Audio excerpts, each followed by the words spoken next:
When is it that you fell in love with cricket? Let's ask you that. Still figuring that out because I think that's a very interesting word, arranged marriage. I was very young that time. I was more into roller skating and playing a bit of tennis and playing football and eventually my father said you're just going to play cricket from now on because I think he wanted me to live his dream. Yeah. He didn't play for India for a long time. He wanted me to become a fast bowler, but fortunately for me and unfortunately for him, I became a batsman, all-rounder, spinner. And yeah, I think at the age of say 15, 16, started competing and winning the Under-19 World Cup. I knew that I had it in me to go all the way. But I didn't know how to sustain it because I was very young. So I think at the age of, I was almost going to be 19, I played first time for India against one of the best attacks in the world. And I think just again the process had started from the age of 11. That my father was hitting me with wet tennis balls, leather balls, plastic balls. At times I was not wearing a helmet as well. Because my father's idol was Vivian Richards. So he said, if he's not going to wear a helmet, you're not going to wear a helmet as well. So I had to convince him after a couple of years that, the best player of era is Tendulkar, he wears a helmet, see. If you could tell us about some things that you did, you believe that no one else or very few people would have done at that point in time. I was a number 3 batsman, opening number 3 batsman. And when I played for India for the first time, I batted number 5. Yep. And then I got a regular spot at number 6. So I could not bat top of the order. Like Vrinder Sehwag was batting at 6 and he started to open. Yep. So I think the team requirement wanted him to open and me to bat at number 6 and that's how the formation happened where the balance of the team came in. So sometimes I feel that you have to sacrifice your own personal goal for the team to look at the bigger picture, to achieve the bigger picture. So I think that's, I sacrifice that because everybody wants to bat higher up the order because, you want to get hundreds, you want to break records. And obviously, the more balls you play, the more opportunities you have. But I think the team required me to bat at number 6 and had to sacrifice a personal goal for the team. Where did you learn these virtues of humility, spirituality, patience, discipline, sticking to the process? I mean, 11, 12-year-olds turning 16 to 19, it would be difficult, right, to learn all those things? Yeah, I mean, my father was on my case 24/7. He didn't leave me for a single moment. I mean, from 6 a.m. in the morning till 8 o'clock in the evening, I was on the park literally. And then he kind of removed the garden in the house and made a cement wicket where I used to practice in the night. And that was the discipline he created at a very young age. And then obviously when I came in the Indian team, I could see how my seniors would behave off the field, like how good ambassadors they were of the country, how to treat other people, how to talk to the media, how to speak to your fans. I think that showed a lot of humility. So it was a hard balance, as a young kid I always thought, when you play for India, you can do whatever you want. And then I realized when you're playing for India, you can't do 90% of things because you're being watched every day. And you have to set an example out there for the youth. And when was it that moment, when did it hit you when you said that, okay, you're playing for India, you're being watched every day, you can't do everything that you want? Was there any particular instance or was it over a period of time? I think when you get dropped from the team, and I got dropped from the team, and you get so much of criticism, and you're not able to handle it because you're a young kid. And then slowly you learn to handle it and you come back in the team, you succeed again.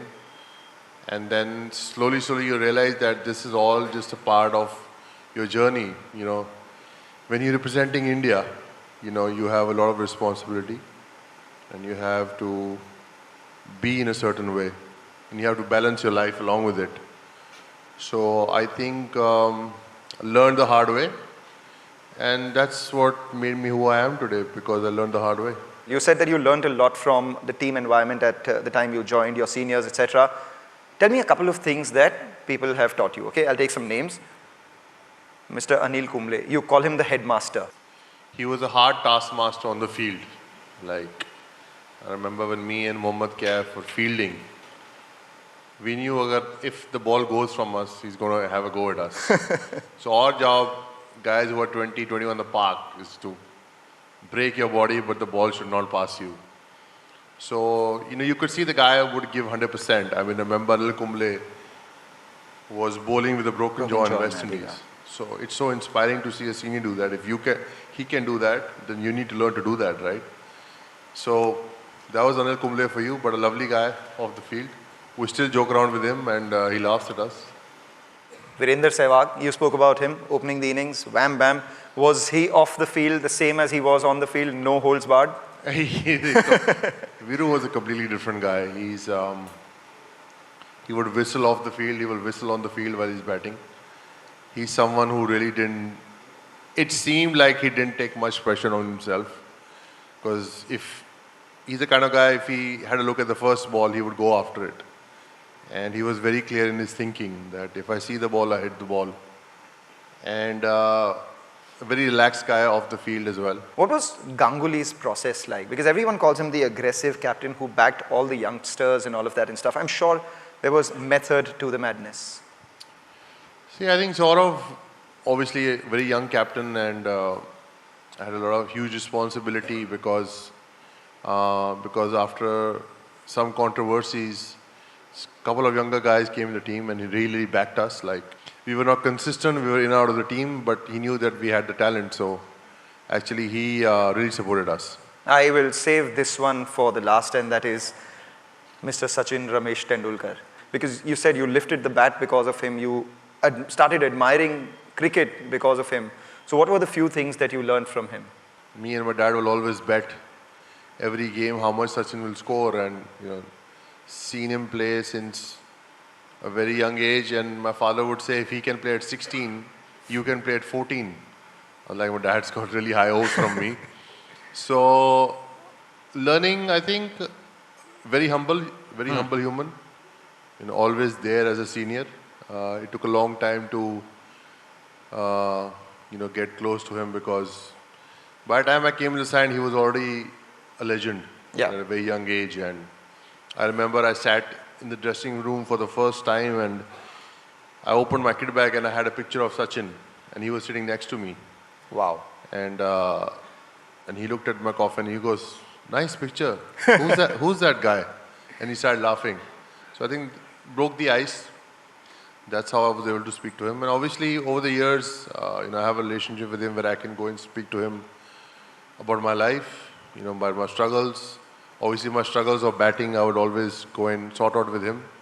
So I think he was kind of my mentor in the team whenever he was there and whenever I was there in the team. So learned a lot from him. Just a few personal things that he would have told you that helped you a lot in your life outside of cricket, if you could share some of those with us. You just gauge like how he talks to people, like his attitude in training. If he scored a 0 or 100 would be the same. I remember he was on 70 hundreds and he would work for Gary Kirsten for long hours. In 2003 World Cup, he was, you could see that the guy is, practicing things differently, and you learn a lot from it. And then obviously how, he spoke to the media and how to be grounded when you are, that successful. And obviously, I had a couple of issues with batting with my spin. I was not a good player of spin when I came to the side. He told me that, you need to learn how to sweep, especially when you're playing in slow Asian tracks. And every time I was in trouble, a bit of motivation. I think before the World Cup, I had a great chat with him where actually he really helped me in terms of, getting the best of my mental side, because physically I was struggling. So, sometimes you don't see things in you, but people see around what's happening. So it's good to know that somebody's got your back. Well, he's just described the qualities of a great mentor, and that perhaps leads to the team's victory as well. 2007 and the next 2020 World Cup is what I'd like your thoughts about. Not the 2007 T20 World Cup, but the 2007 ODI World Cup, where the team wasn't doing well. What do you think happened out there? Because on paper, that perhaps was the strongest team ever. I mean, we didn't have a good atmosphere in the dressing room. When the team is not gelling together, results are not going to come by. What does that mean, a good atmosphere? Because one would imagine that, there are kids who are just going out to play a game, and ideally there should be a happy atmosphere. That's what the average Joe thinks. But what is not a good atmosphere? When the kids going out there to play, they have a fearless mind. When adults go out to play, they have a fearful mind. So the atmosphere in the team means like the guys are not gelling, the decisions that are happening, people not agreeing with that. There are groups in the team, and there's not a good vibe, So all those things were happening. As I said, talk about Tendulkar, he was our best player. He was batting at number 4, which was, I don't think was the right decision at that time, but again, it's debatable. And then obviously, a lot of guys were dropped, and then they came back in the side just before the World Cup. So it was just not a good time in Indian cricket. And, you learn from it and you move forward. MS Dhoni usually does not speak much. You said in the game against Australia, while he was getting out, he walked past you and said, "Shabash, Yuvi, khatam karke aana." Yeah, I think it was a very high pressure game.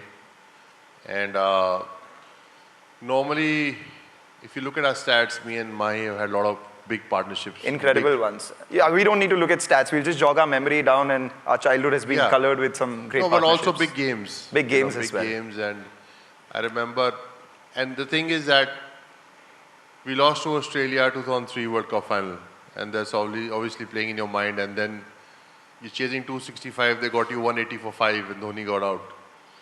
And I remember him, normally if he gets out or I get out, we just go back to the dressing room, and he just walked past and he said, "Shabash, Yuvi." And I was like, yeah, there's no pressure here, and you just said that. In my head, I was thinking.